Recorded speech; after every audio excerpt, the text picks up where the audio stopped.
دنیا کے بہترین انویسٹر جو ہیں اور ایماندار انویسٹر جو ہیں وہ آپ کے والدین ہیں، جو آپ پر 3 طرح کی انویسٹمنٹ کرتے ہیں: مال و دولت، وقت یعنی اپنی عمر دیتے ہیں، اور اس کے بعد جو ہے وہ اپنا حسن، اپنا جمال، اپنی خوبصورتی، اپنا سب کچھ اپنی اولاد کو دے دیتے ہیں، اس وجہ سے کہ یہ ہمارا مستقبل ہے، اور بغیر کسی لالچ کے، ان کو آپ سے کوئی لالچ، بغیر کسی طمع کے۔ لیکن جب وہ اپنا وقت، عمر، اپنا پیسہ، اپنا سب کچھ آپ پر لوٹا دیتے ہیں، قربان کر دیتے ہیں، اور وہ بھی بغیر کسی لالچ کے، اور جن پر وہ انویسٹ کر رہے ہیں وہ ان کی اولاد ہے، اور ان کو آگے جا کر پتہ نہیں ان سے کوئی فائدہ پہنچے گا کہ نہیں پہنچے گا۔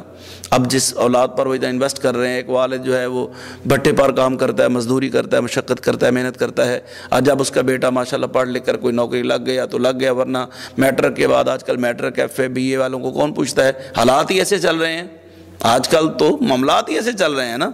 اب وہ اتنا کچھ چلیں، بچوں کو شعور آ جاتا ہے، پڑھنے کے بعد جو ہے وہ ماشاءاللہ نماز پڑھنے لگ گیا، قرآن پاک پڑھنے لگ گیا، اپنے بچوں پر وہ بغیر کسی لالچ کے انویسٹ کرتے ہیں۔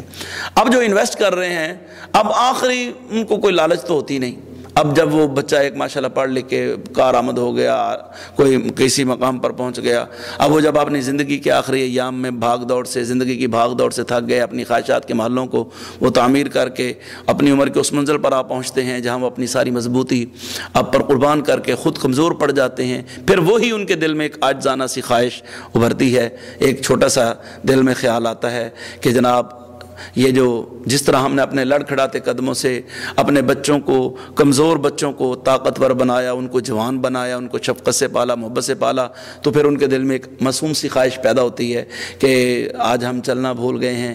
بزرگ ہوتے ہیں نا، ان کو سہارے کی ضرورت ہوتی ہے، ہم کھانا بھول گئے ہیں، باپ ہاتھ نہیں اٹھا سکتا، ماں جو ہے وہ اس کے دانت نہیں ہیں، تو وہ کوئی ہو جو اس کے منہ میں نرم لقمہ کر کے منہ میں ڈالے، ان کو ہنسائے۔ اب یہ خالص محبت اگر کسی نے سیکھنی ہو نا، تو خدا کی قسم وہ اپنے والدین سے سیکھیں، اپنے والدین سے خالص محبت ملے گی۔ کیوں؟ ایک نگاہ ان کی طرف اٹھا کر تو دیکھیں، آپ کو خود ہی اندازہ ہو جائے گا کہ آپ کو بناتے بناتے انہوں نے خود کو خاک میں تبدیل کر لیا، اور بدلے میں آپ سے کوئی ڈیمانڈ بھی نہیں کی، یہ بھی کوئی ڈیمانڈ نہیں ہے، اور اسی کو سچی محبت کہتے ہیں۔ اور انہوں نے اپنی محبت کو دفنا دیا، اپنی خواہشات کو ختم کر دیا۔ وہ موٹر سائیکل لے سکتے تھے، گاڑی لے سکتے تھے، لیکن انہوں نے سائیکل پر گزارا کر لیا۔ باپ نے اپنے لیے صوفہ نہیں خریدا، بچے کو اچھا بستر دیا، اچھے کپڑے دیے، اچھا پہننے کو دیا، اچھا کھانے کو دیا، تو خدا را اپنے والدین کی قدر کریں، ان کی قدر کریں، ان سے محبت کریں، اپنا وقت جس کی انہیں سب سے زیادہ ضرورت ہے انہیں دیں، ان کے بار بار سوال کرنے یا پوچھنے کی عادت سے نہ اکتائیں۔ وہ بڑا ایک مشہور واقعہ ہے کہ ایک بندہ جو ہے بزرگ ہو گیا، بوڑھا ہو گیا، تو بزرگی کے عالم میں بس بیٹھے تھے ایسے، باپ بیٹا ماشاءاللہ جوان، بیٹا جوان ہے، کڑیل جوان ہے، خوبصورت بھی ہے، تو باپ نے ایسے ہی پوچھا، بیٹا یہ جو سامنے تار پر، کھمبے کی تار پر، بجلی کی تار پر یہ جو پرندہ بیٹھا ہے وہ کیا ہے؟ تو بیٹے نے غور سے دیکھا تو کہنے لگا، بابا جی وہ تو کبوتر ہے۔ اچھا کبوتر ہے۔ تھوڑی دیر بعد پھر اس بیٹے سے باپ پھر پوچھتا ہے، بتاؤ یہ جو سامنے بیٹھا ہے یہ کیا ہے؟ اس نے کہا ابا جی کبوتر ہے۔ اب جب تیسری مرتبہ پوچھا تو تھوڑا سا لہجہ تلخ ہو گیا، تھوڑی سی لہجے میں کرختگی آ گئی کہ یہ تو ابھی بتایا ابا جی کو، پھر پوچھا، پھر بتایا، تیسری مرتبہ ابا جی بتایا تو ہے کبوتر ہے۔ اچھا کبوتر ہے۔ تھوڑا دیر گزرے تو باپ نے پھر پوچھ لیا، بیٹا وہ جو سامنے درخت پہ وہ تار پہ بیٹھا وہ کیا ہے پرندہ؟